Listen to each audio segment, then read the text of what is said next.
All right, YouTube, how you doing? Welcome back to the channel. It is October 31st. We got Halloween night NBA action. 3 games to jump into in today's video. We're gonna go through each and every one of these games. I'm gonna give you my lean on the spread, give you my lean on the total, but as always, my final play, so I'm actually rolling with myself. If you do want to fade my picks, those plays will be in the pinned comment. Last night was pretty damn fadeable. I'll be honest, a 2-4 night. The only picks that hit for us were the Bucks -5 and the Warriors Pelicans under 233, and that finished at 232. And by game time, that total literally was like all the way down in the 220s. So if we didn't get that early, we might have been looking at an L as well. But nonetheless, we did catch it. But 2-4 night, don't love it whatsoever. But what I do love is the ride of the day coming in from What the Huckle. Ben Simmons over 17.5 points plus rebounds there. He finished with 11 points, 10 rebounds yesterday.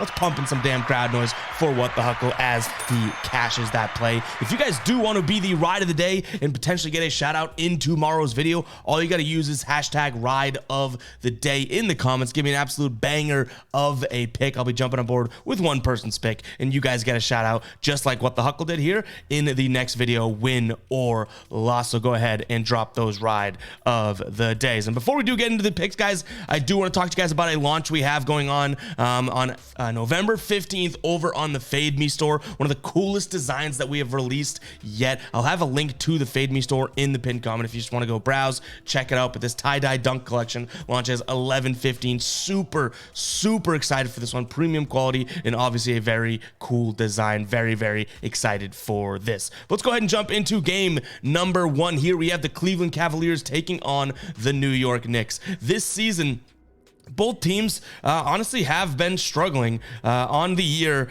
We do have Cleveland, who's 1-2, and against the spread they're 0-3, and the Knicks 1-2 as well, but 1-1 against the spread. There are some injuries to note, which kind of stinks for Cleveland. Jared Allen out, Donovan Mitchell is a game time decision, he's questionable, and Darius Garland is already ruled out for this one. So pretty tough if you are a Cavs fan here, seeing at the beginning of the year, you know the biggest names on your team starting to get injured. But guys like Karis LeVert, Max Strus, those guys, Evan Mobley, have been stepping up to some degree in the absence there. Right now, Cleveland getting 3 points at home. The total sitting at 214.5.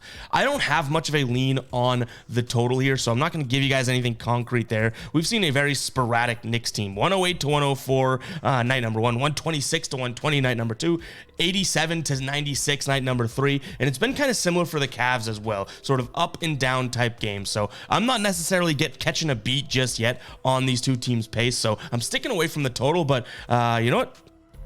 I'll sound the psycho alert alarm. Injuries and all, I don't mind Cleveland plus the 3 points in this spot. I do think the names I mentioned, Mobley, LeVert, Strus, those are guys that, are looking for opportunities, looking for minutes, and have the potential to be able to step up in the absence of Garland. And if Mitchell plays, even better. We're looking at another superstar playing for this team. So call me crazy. I like the Cavs at home here, plus the 3 points. Now, I've been fadeable the last couple nights. We know that, right? So if you like the Knicks, go for it. Go ahead and fade me. But, I've been right before. But I do think Cleveland gets the job done here. I also kind of, and now I'm just getting down like the crazy rabbit hole, right? I don't mind Cleveland on the money line plus 135. It's not like you have a Knicks team that is fully gelled and jived and playing really good basketball. Like, they've looked a little clunky, to say the least, to start the year as well. So it isn't all that crazy to look at the Knicks here, or the Cavs here, and say, yes, even without Garland, even without Allen, they could be the play. So give me Cleveland here plus the 3 points. Yeah, I might be a psycho, but it is what we're rolling with here.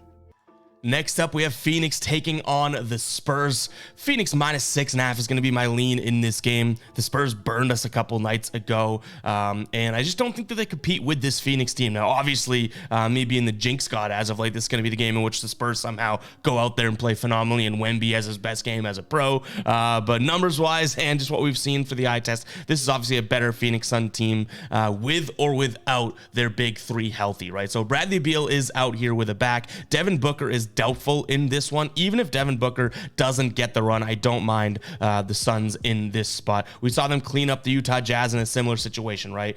So I'm trusting the fact that we have I guess a Kevin Durant-led team that can handle a Spurs team that definitely seems to be struggling as of right now. And Phoenix is at home. I like that spot for them as well.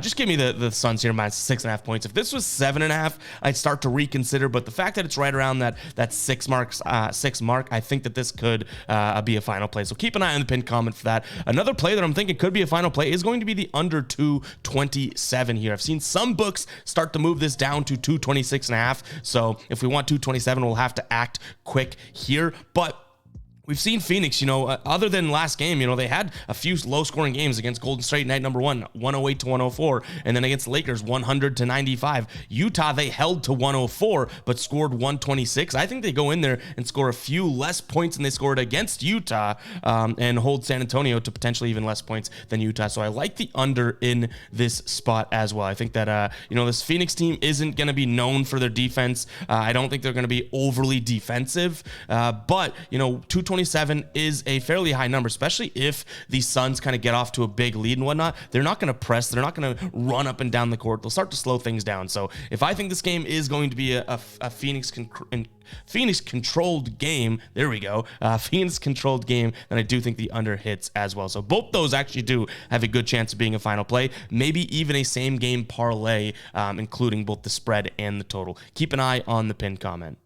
All right, guys, before we get to the last game of the slate, I do want to talk to you about OddsJam. If you have not checked out OddsJam yet, now is the time to do so. You can do it for free. You get 7 days free with the link in the pinned comment. Go check it out. And if you choose to continue with your subscription, use code GUYBOSTON when signing up. You get 25% off your first month. We'll jump in and show you a couple OddsJam tools that they have on their site because it is really, really cool. This is the positive EV tool, which identifies all of the outliers in the market. For example, Orlando Magic plus 245 on the money line over on FanDuel. If you look at where this is priced on other books, plus 232, plus 228 on Caesars, plus 225 on DraftKings. Not saying that you got to take the Magic, right? You can still make your decision in terms of what you're playing, but you want the best price possible, and you can see that that is some value there. Positive EV is a huge way to go profitable in the long term. For example, right here, the Suns minus 5.5, actually alternate line over on FanDuel, minus 134 over on FanDuel, right? Minus 150 across other books, minus 160 DraftKings, minus 150 on MGM. So that could even be a play. We just talked about the Suns, right? Identifying the best value possible. They also have an arbitrage screen, which if you don't know what arbitrage betting is, it is a way to guarantee profit. For example, this is a college football play, Fresno State versus Boise State. The over of the total in the first quarter is plus 124 on DraftKings, and the under is plus 102 on FanDuel. If you were to go and put in, say, $100 on DraftKings, you could put 110 over on FanDuel and guarantee profit of $13. Yes, it seems like it's a little bit of money, right? A little drop in the ocean, but if it's guaranteed, it is guaranteed. If you had a tree outside that you could go and pluck $13.11 off every morning, you would do it because it's guaranteed money. And then they have the fantasy optimizer, guys. These are just 3 of the tools that I like. This identifies the value over on PrizePicks and gives you a percentage chance to hit based on sportsbooks odds. I know that was kind of a lot to throw at you, but OddsJam really is a cool tool. I'm using this thing every single day. That arbitrage betting screen, if you dedicate yourself to that, it's guaranteed profit. It is goated. Go check it out, guys. Link in the pinned comment. Now, let's go ahead and get into the last game of today's slate. Clippers taking on the Magic. Clippers -7 right now. I wouldn't be surprised if this spread jumps around or craziness happens here. If you aren't aware, early this morning, the Clippers made a blockbuster trade. They traded the Sixers and got James Harden. They sent Marcus Morris, Robert Covington, Nicholas Batum, a 2026 and 2028 first rounder, and 2 second rounders for James Harden and PJ Tucker. I think this makes the Clippers better. I think that, having, even if James Harden is a head case and hasn't been good for a while, James Harden, Russell Westbrook, Kawhi Leonard, and Paul George is pretty damn filthy. It's kind of, I hate that about the NBA now, that you have these 4 guys on the same team. That's just ridiculous. But nonetheless, don't know if we're going to be betting this game just because of how crazy that is. And to be completely honest, if I am going to bet this game, it's going to be Orlando plus the 7 points, because why wouldn't the Clippers sort of be in a look forward spot, right? Like, they're going to be thinking, okay, well, this isn't even our real team. Why are we going to really try tonight? They lose Marcus Morris, Covington, Nicholas Batum. They lose some guys that could kind of throw off and throw a wrench into the plan here. So yeah, this may be, I don't know if we're going to bet it, because it's kind of a volatile spot, obviously, with that trade going down, but I don't mind the idea of sitting here and being like, okay, well, if those guys are out, we have a new guy coming in, like, this could be a time to sort of capitalize on the fact that maybe the Clippers aren't paying attention to this game as much as they should be, or anything like that. So even as I say this is how dumb I am, guys. Even as I talk about this, these are all my thoughts. I've had these. I'm not talking to anyone right now, right? I'm starting to like the Magic more and more and more, and it might be a play now. So that's how crazy I am. But the total sitting at 220.5.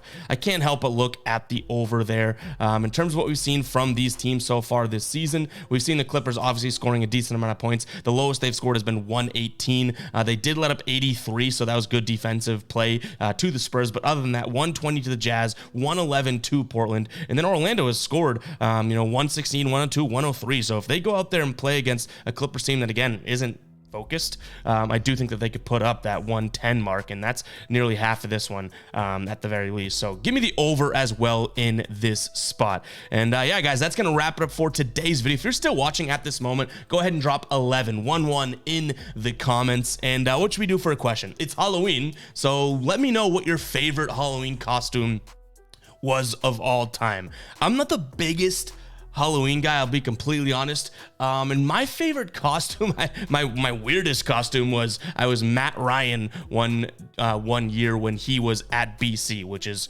kind of crazy to think about. Matt Ryan, the former Atlanta Falcons quarterback. So I guess that's not my favorite, but I remember that one, and afterwards I'm like, what am I doing? Nobody knows who I am. Like, Matt Ryan, the college quarterback for Halloween. That was a crazy one. But let me know either your craziest or favorite Halloween costume that you've seen or that you're in. I want to know what you guys have in the bag there. But yeah, guys, stay safe tonight if you're going out for Halloween. Crazy things have been happening in the world, and yeah, bet responsibly. Have some fun doing it, guys. It's not a monetary game, right? It's an entertainment game that we'd like to have a little bit of income from. Think of it like that. Never really said that out loud. Hopefully that makes sense. But I'm rambling at this point. If you liked the video, hit that like button, hit that subscribe button, and I'll catch you guys in the next one. All right, peace out.